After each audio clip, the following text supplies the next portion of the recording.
აკაკი ხორავას სახელობის მსახიობთა სახლში გაიმართა ზესტაფონის უშანგი ჩხეიძის სახელობის პროფესიული სახელმწიფო დრამატული თეატრისა და სენაკის აკაკი ხორავას სახელობის პროფესიული სახელმწიფო დრამატული თეატრის ერთობლივი სპექტაკლი აჯანყებულთა ვაგონი.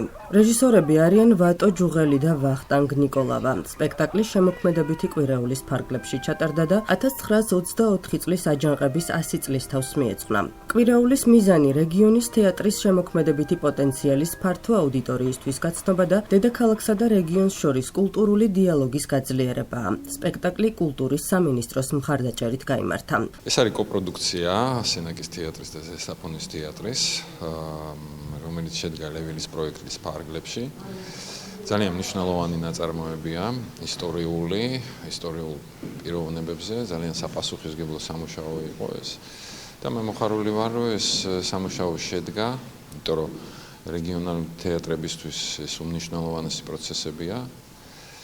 და დიდი მადლობა მხარდაჭერისთვის კულტურის სამინისტროს, ზესტაფონის თეატრს, სენაკის თეატრს, ყველა, ვინც მიიღო ამ არაჩვეულებრივ პროექტში მონაწილეობა.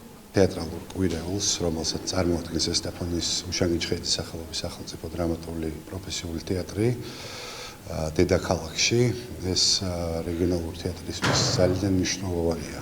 იმ თვალსაზრისით, რომ ეცნობიან ჩვენ ნამუშევრებს ბოლო წლებში დადგმულ სპექტაკლებს და ამით ხდება ერთგვარი პრეზენტაცია რეგიონალური თეატრის. ვიმუშავეთ ერთობლივი პროცესი იყო ეს, ძალიან საინტერესო, ძალიან კარგი. ჩვენთვისაც მსახიობებისთვისაც იყო ძალიან საინტერესო, იმიტომ რომ საფრანგეთში ლევილის მომულში ზუსტად იქ შევიგრძელით ეს ყველაფერი, ვნახეთ რა ხდებოდა იქ საფლავებზე, თითოეული ნიუანსი გავატარეთ და ჩვენმა დრამატურგმა ისე ნორმალურად კარგად შექმნა ეს პროცესები ყველაფერი და ვიმუშავეთ ორმა თეატრმა ძალიან საინტერესო და უნდა აუგნიშნოთ აუცილებლად რომ რეგიონალურ თეატრებში და დედაქალაქს შორის უნდა იყოს აუცილებლად უფრო მეტი ხილვადობა და უფრო ფართო აუდიტორიამ უნდა გაიცნოს.